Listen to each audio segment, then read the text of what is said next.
I have vivid memory when I was working down at the Grand Canyon in the North Rim for the standard stations. And we had hiked down to the bottom of the canyon and up again. And one of the fellows that I was working with said to me, there's an Indian fellow that has run from the North Rim all the way up the canyon up to the South Rim, and he did it in 6 hours. Now, I had been a runner in high school, and my favorite race was the mile run.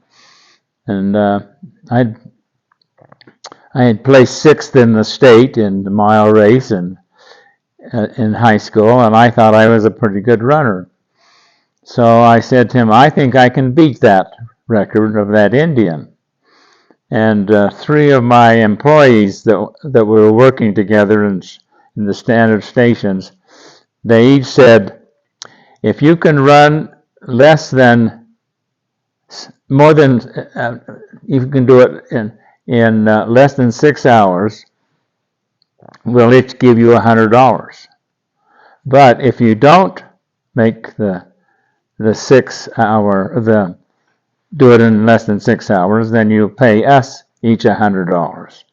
Now, in my arrogant way, thinking that I can easily do this, I started out at 6:30 in the morning, and I ran slowly down the canyon, saving my energy for the hike up to the top of the other side. And what I hadn't anticipated was that when I started down the canyon, the temperature was in the 80s. It was not particularly hot. But by the time I got to the bottom of the canyon, the temperature was about 110 degrees. And I thought, well, I'll rest for a little while and then I'll start up the other side. Well, by the time I started, I hadn't also realized that the slope was about like that, going from the South Rim, the North Rim down to the bottom. But on the other side, it was like this. It was very steep. And it was about 115 degrees by the time I was ready to start up the canyon.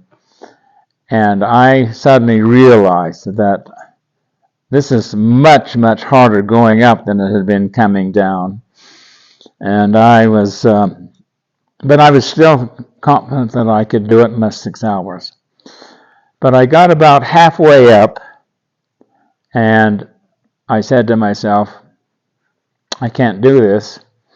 And I just collapsed. The heat and going up the steep hill, I was really tired.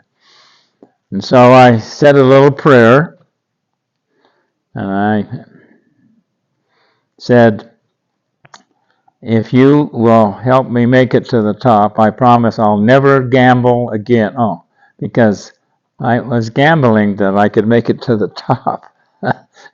And what really was difficult was I went another 100, 200 feet up the mountain, and then I really collapsed.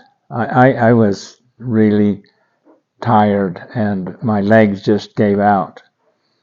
And again, I said, please help me to get to the top. And I slowly made it up to the top in 6 hours and 32 minutes. And I had to pay $300 out of a salary that I had hoped would pay for my tuition at the University of Utah that fall. So that was one of those moments in my life when I realized that I needed to be more careful about when I'm gambling. And I haven't gambled since that day in my life.